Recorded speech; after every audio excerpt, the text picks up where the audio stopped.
Kita ke informasi lainnya, Saudara. Komisi Pemberantasan Korupsi menahan mantan Sekretaris Daerah Kota Bandung, Emma Sumarna, dalam kasus korupsi pengadaan kamera pengawas CCTV dan Internet Service Provider Bandung Smart City. Emma diduga menerima gratifikasi sebesar 1 miliar rupiah.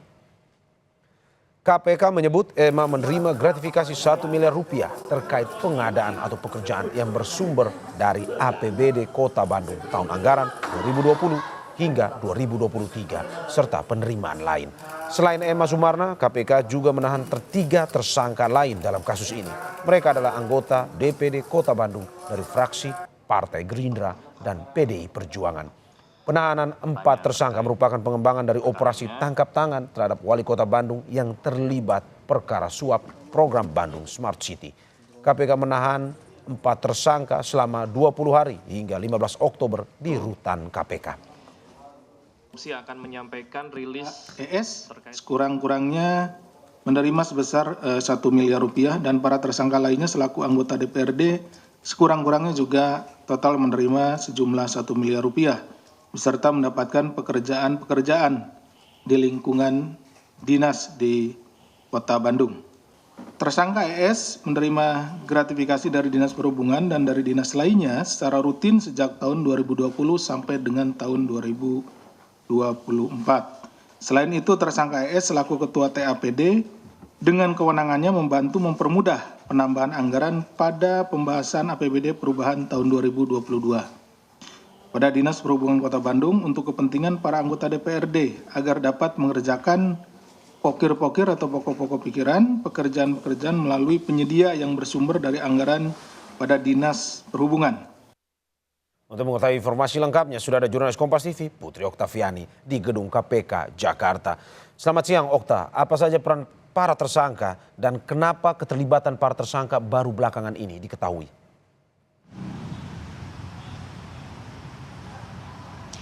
Ya, selamat siang Mario dan juga saudara. Benar sekali bahwa memang KPK sudah menetapkan kemarin ada beberapa tersangka dalam kasus dugaan korupsi proyek Bandung Smart City begitu. Jadi memang ada ex-sekda Kota Bandung yang juga merupakan ketua tim anggaran pemerintah daerah atau TAPD, yakni Emma Sumarna, dan juga 3 lainnya ini yang merupakan anggota DPRD Kota Bandung periode 2019-2024. Ada Riantono, Ahmad Nugraha dan juga Ferry Cahyadi. Tapi memang menurut informasi Mario dan juga saudara, ada satu lagi atas nama Yudi Cahyadi yang juga sudah ditetapkan sebagai tersangka tetapi memang masih absen dalam pemanggilan KPK meskipun pihak KPK ini memastikan akan hadir dalam waktu dekat. Nah, penetapan tersangka ini merupakan pengembangan dari kasus yang sebelumnya menjerat ex wali kota Bandung, yakni merupakan Yana Mulyana. Lantas apa perannya? Untuk Emma Sumarna ini sebagai ketua TAPD berperan mempermudah penambahan anggaran pada pembahasan APBD perubahan 2022 pada Dishub untuk kepentingan anggota DPRD. Emma ini diduga menerima hadiah yang sumbernya adalah APBD Kota Bandung tahun 2020 sampai 2024 yang juga diduganya ini menerima 1 miliar rupiah. Direktur Penyidikan KPK kemarin juga sempat menyebut bahwa Emma ini diduga rutin menerima gratifikasi sejak tahun 2020. Sementara anggota DPRD yang lain ini juga diduga menerima dana gratifikasi dengan nominal yang sama, yakni 1 miliar rupiah, serta mendapatkan pekerjaan-pekerjaan di lingkungan Dinas Kota Bandung yang bermitra dengan Komisi C DPRD.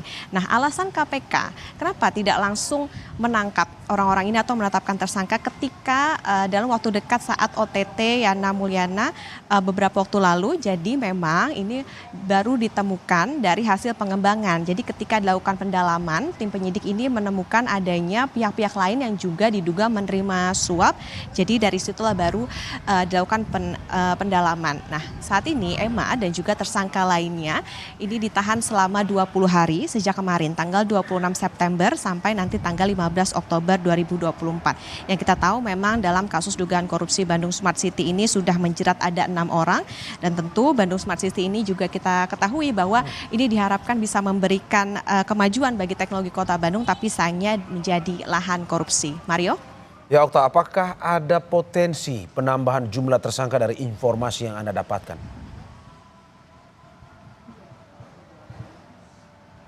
Ya, Mario, pada prinsipnya seperti penetapan tersangka yang baru ini pun juga merupakan hasil pengembangan dari OTT yang sudah ada atau sudah dilakukan sebelumnya terhadap Yana Mulyana. Jadi memang dari pihak KPK ini tidak menutup kemungkinan apabila nantinya ditemukan dari hasil pendalaman kemudian juga adanya bukti baru maupun juga dugaan keterkaitan dengan pihak-pihak lain, tentu tidak menutup kemungkinan akan adanya tersangka baru. Jadi dalam kasus ini setelah ditetapkan beberapa tersangka kemarin dan juga sudah ditahan, maka kita akan menantikan bagaimana hasil pengembangan dari KPK terkait dengan kasus dugaan korupsi proyek Bandung Smart City ini. Mario?